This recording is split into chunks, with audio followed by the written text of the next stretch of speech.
Today on Life Talks, we're going to be on a topic that at some point in all of our lives, we're going to have to wrestle with. And in the lives of Melody and Faith, this is a very personal issue. But, you know, in life, sometimes what Satan, what a fallen world moves us toward evil, God uses for good. Out of the bed of ashes that sometimes invades our life can come beauty and roses, healing, and hope. And so that's what we're going to be talking about today as we talk about recovering from loss, recovering from grief. My name is Dan Burrell. I'm one of the teaching pastors at Life Fellowship in suburban Charlotte, North Carolina. And today I'm just pleased and blessed to have two of a guest who attend Life Fellowship Church as well, Melanie Wood and Faith Woodard. Melody and Faith, thank you so much for joining us today and being part of our conversation. Thanks, Dan. Of course. So I know, Melody, you work in a formal way with folks who are going through grief. You take them through a curriculum and so forth, and part of that is here at the church. And Faith, I know that you've grown as a result of this, and also you've had to recover from grief as Melody has as well. Mm-hmm. And so just start off, and Melody, we'll start with you, and then Faith. Can you just tell us a little bit about yourself and how you came to be involved in grief recovery ministry? Okay, thanks. Back in 2008, my son was in a car accident, and he survived 10 days before he died. And he was 18. Oh, wow. Getting ready to go to college and just have a exciting life ahead of him. And I got that phone call that no parent wants to receive. And went to the scene. The guy that was driving the car was dead. There on scene, and then they had transported Daniel to the hospital. So that journey began then, and for 11 years I let that simmer, and I could shake my fist at God and be mad and angry. Although I knew that my faith was still there, it was hard to find any cure. I tried counselors, I tried different programs, anything I could. Fast forward to 2019, we just moved into a new house, and my mother had her 90th birthday in January, and at the end of January, she had a heart attack and was dead within 2 hours. Wow. So I'm reeling from all that, and 2 months later, I found out I have breast cancer. Oh, my.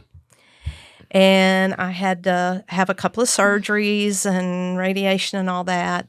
I was getting ready to go through all of that, the surgery, and I was looking. I'm an internet junkie. I will Google. I will chat.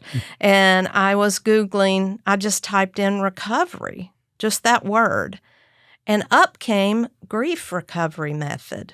And I was a salesperson in my earlier life, and I'm very, very skeptical of anybody selling anything. So I thought, well, for $15 I can order this book and try that. Yeah. In the process, one of my best friends, her son, who I had been his Sunday school teacher and just friend and confidant for a long time, he was 38 and had Duchenne's muscular dystrophy. He died the day I had surgery. Oh, my. So it was just a lot piling in on me. And I got this book, and I started reading through it and working through it. And my husband looked at me, and he said, "You're back." I'm like, "What do you mean I'm back?" He said, "You can be the best actress in the world, but I know you." He said, "But you're back."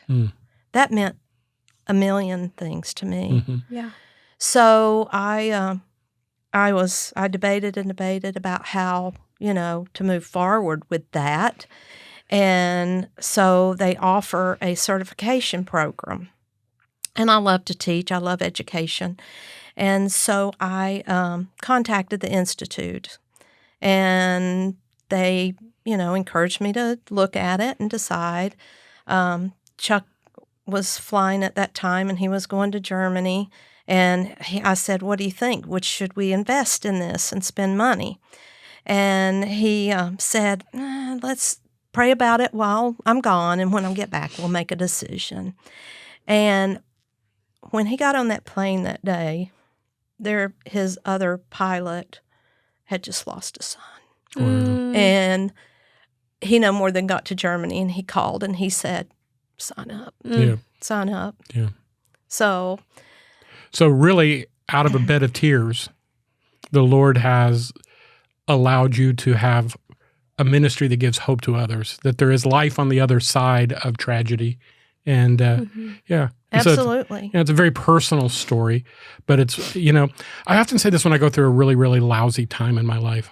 Lord, help me to learn what I'm supposed to learn during so I don't ever have to go through this again. But really, when you go through grief, and as the sparks fly upward, we know the Scripture tells us that we're going to experience grief because we live in a broken world, a fallen world. Right. The hope we have in Christ is that there'll come a day when there will be no more death and no more tears and so, but that's not the world that we live in today.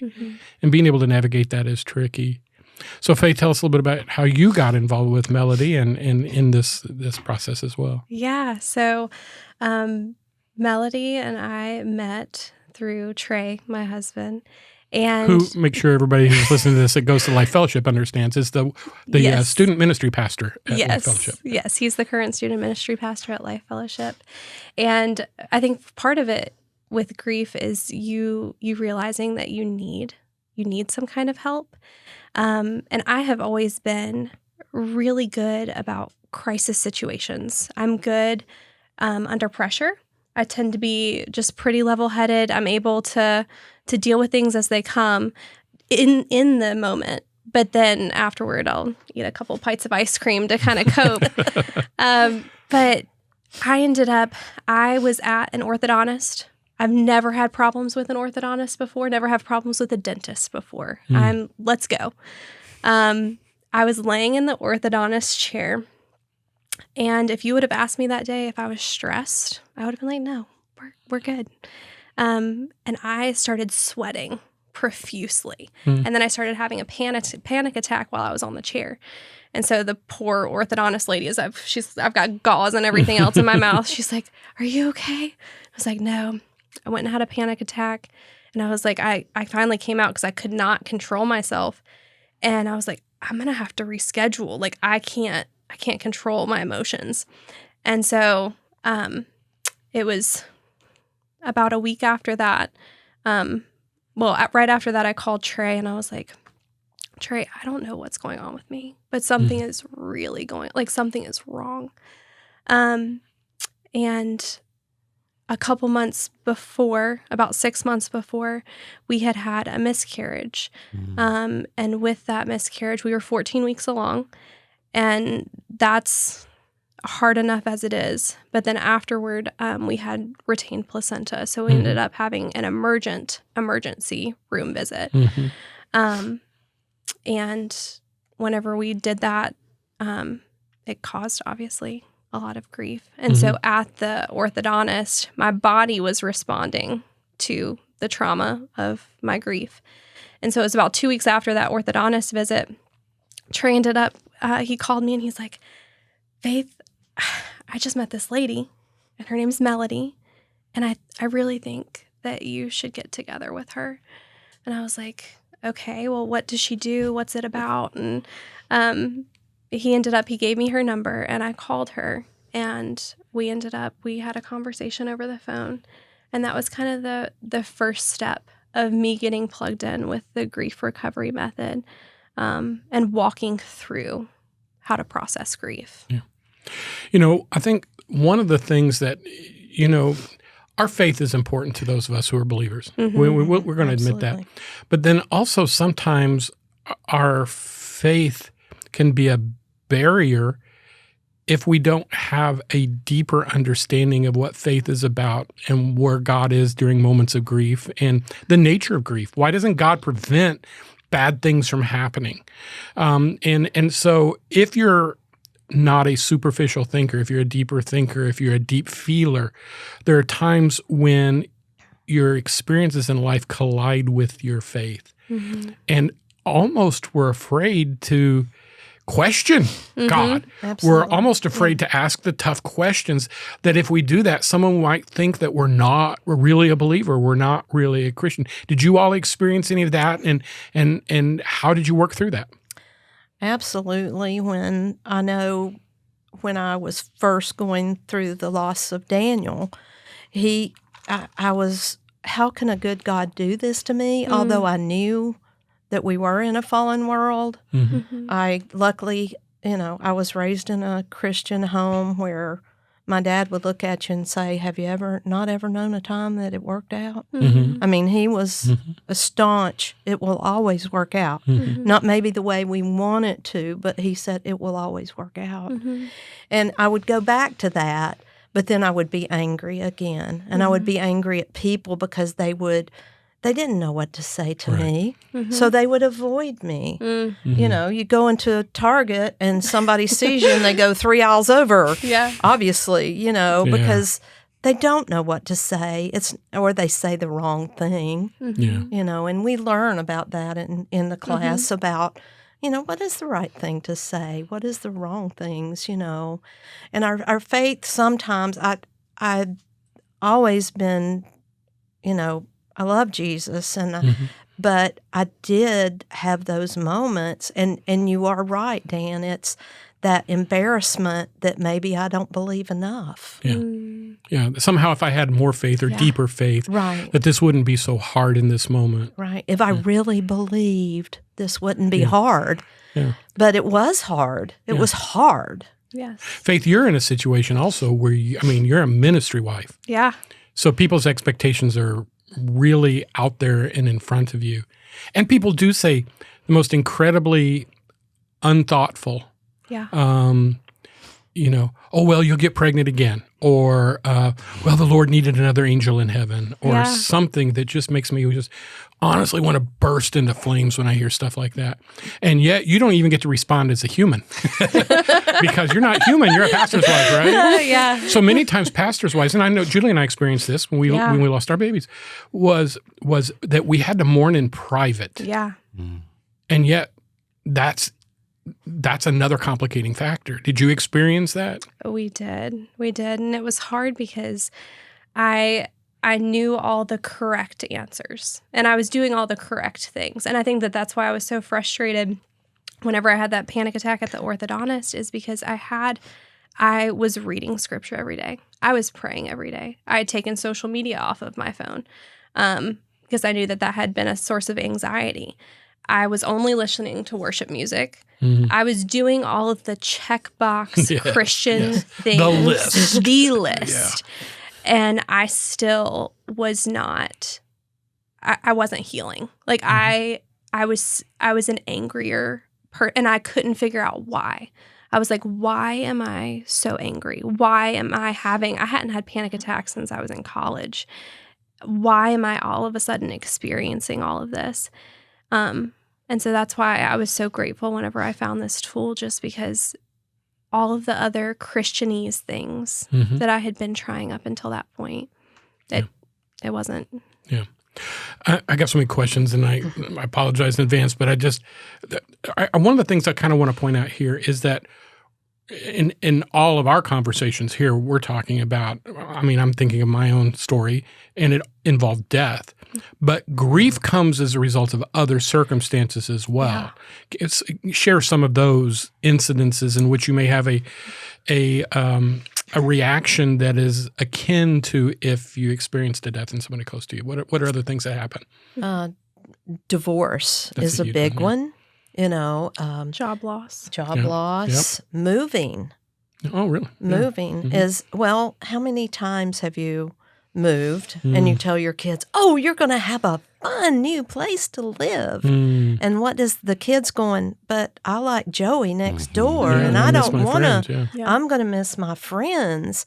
Parents going through a child leaving for college. That's a grief situation. I've had people that were cutters. They're grieving something but they're cutting to make themselves feel better. I've also seen it in giving birth to a less than perfect child. Yes. I've seen it in adult children who are struggling with all kinds of things. Sometimes, today it's kind of a thing. It comes off of Reddit and other places where they say we're going to go no contact. Yeah. So there's been something that's happened in their life, and now they're going to cut their. And sometimes the parents are genuinely confused, or there's a lack of attempt to reconcile before they go no contact. And sometimes the parents are jerks. I mean, let's just be honest. Sometimes that happens too, and sometimes the kids are jerks. But there's no resolution, and so they live in this state of I have an adult living child who wants to have zero contact with me, and it affects them like a gaping open wound, or maybe they decide to go into a lifestyle that's different than what they had envisioned for their these grief comes in a variety of ways and is packaged in a variety of ways, has been my experience. It is. And a lot of it is people's expectations. We talk about different and better and more. I wanted different from my parents. I wanted different from my friends, or I wanted better education. I wanted, and these things, grief is cumulative. So from the time you're born, we have grief situations. Going through this is a funny story of, when you start really digging and looking at your life. When we moved to a bigger, better house when I was 3, we had a pet squirrel. Yeah, I'm from the mountains of North Carolina, okay? We had a pet squirrel, and we had to leave the pet squirrel behind. And I grieved that and didn't realize I grieved that so much. But going through this kind of brought out that grief of I didn't get to take my squirrel. Yeah. So and sometimes grief is irrational. Oh, very. Yeah, because nobody's equating a squirrel with losing a baby or losing a son, right? At the same time, it is particularly for a child. It's like losing their favorite, what do they call it? Stuffy. Stuffy. Yeah, I can remember the word. 5 grandkids, I can't remember the word stuffy. What's wrong with me? What's a stuffy? It's a stuffed animal. It's today's term for a stuffy. I just didn't. Okay. Yeah, it's today's vernacular for a stuffed animal. We called them stuffed animals when we were kids. Yeah. Yeah. But, one of my grandkids misplaced, one of the things they slept with, and you would have thought that the world had come to an end, but they don't view things the way an adult does. And childhood grief, childhood trauma is a big deal as well. Right. I want to bring up another aspect. My wife and I experienced this and probably never really dealt with it because we didn't have resources. We didn't have people to journey with us. But men and women can grieve differently from each other. You're laughing? Did I hit it? I love it. Sarcasm right there. Yeah, that's one of my favorite terms. Yeah. We find that men and women both grieve equally, but both grieve different. Yeah. It is a total different animal. Men hold their emotions much better than women do. And sometimes the biggest criers in my class are men because they've held it for so long that they've just let it build and build and build. And it's not manly to say I have feelings. Right.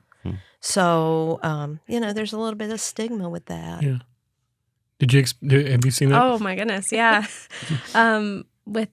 With us, I think that was part of our journey. Is I had never, as I explained before this, I have always been able to keep a lid on things. I tend to be very good in crisis mode. We can just, both Trey and I, whatever life throws at us, we can tackle it.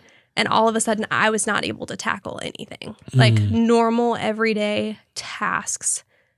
Going and getting groceries was a huge deal. And it was different because I was different.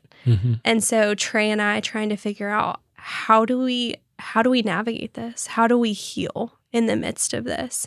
And then us having to better understand each other and grow in our marriage, and try to grow towards one another instead of away from one another, because I was a completely different person, and so was he. But like Melody was saying, guys tend to hold their emotions a little bit closer to their chest.